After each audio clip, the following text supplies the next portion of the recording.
अस्सलामुअलैकुम रहमतुल्लाहि व बरकातुहू। आपको बाबा लफ्ज़ कुकिंग में एक बार फिर खुशामदीद है। आज हम आपके लिए बेसन का बहुत ही यूनिक और मज़ेदार सालन लेके आए हैं। ये हमारे घर में अक्सर दोपहर में बनता है और इसमें रोटी चूर के खाने का क्या ही मज़ा है। इसके लिए आप एक पैन में 1 कप तेल शामिल कर लीजिए। हम आपको रेकमेंड करेंगे कि अगर सरसों का खालिस तेल इस्तेमाल किया जाए तो ज्यादा मजा आएगा। अब इसके अंदर 1 टेबलस्पून भरकर साबुत मेथी दाने के डाल दीजिए। इसको थोड़ा करकराने के बाद 1 टेबलस्पून सफेद जीरा और 1 टेबलस्पून काला जीरा का भी शामिल कर दीजिए। जब ये दोनों जीरे और मेथी अच्छी तरीके से करकरा जाए तो इसमें 2 दरमियानी साइज की बारीक चॉप की हुई प्याज और 3 अदद हरी मिर्चें बारीक चॉप करके शामिल कर दें। हमें इस डिश में थोड़ा सा टेक्सचर अच्छा लगता है। अगर आपको ग्रेवी बिल्कुल स्मूथ चाहिए तो इन दोनों चीजों को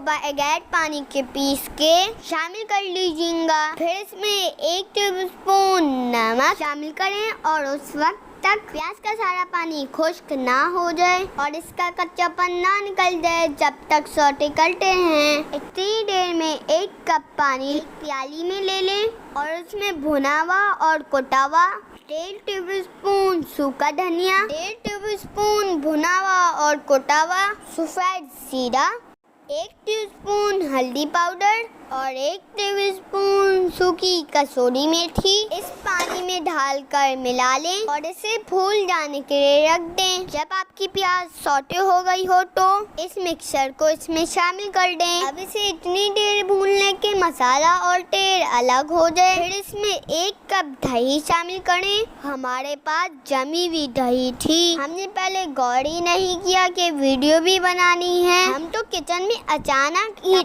पड़े और लगे बनाने वीडियो। ख्याल होता तो पहले ही दही बाहर निकाल के रख देते। चलिए खैर, आप भी कौन से पढ़ाए हैं। और हाँ भाई, ये है इमली का पेस्ट और ये भी फ्रोजन है। मगर घबराइए नहीं, इसे सारा का सारा नहीं डालना बल्कि सिर्फ आधा टेबलस्पून डालना है और वो भी ऑप्शनल है। अगर आपकी दही ज़्यादा खट्टी हो तो वो भी ना डालें। और क्योंकि हमारी दही को ज़्यादा टाइम लग रहा था इसलिए हमने इसको ढक्कन ढक दिया। ये देखिए कैसे फटाफट गल भी गई और तेल भी छोड़ दिया। अब एक प्याली में 1 कप बेसन लीजिए और उसके अंदर आधा टीस्पून नमक शामिल करें। साथ ही साथ 1/4 टीस्पून गरम मसाला पाउडर और 1/4 टीस्पून अजवाइन और तकरीबन ½ कप से थोड़ा कम पानी शामिल करके अच्छी तरीके से मिक्स करें यहाँ तक कि स्मूथ और थिक पेस्ट बन जाए। अब जो आपकी ग्रेवी तैयार हो गई है उसके अंदर आप 1 गिलास पानी शामिल करें और उबाल आने दें। अब आप एक छलना लीजिए और इसके ऊपर बेसन का पेस्ट शामिल करें। नीचे ग्रेवी में उबाल आ रहा हो और आप ऊपर से चम्मच या फिर हाथ की मदद से बेसन के पेस्ट को छलनी से नीचे प्रेस करें। जब बेसन के ये ड्रॉप्स उबलती हुई ग्रेवी में गिरेंगे तो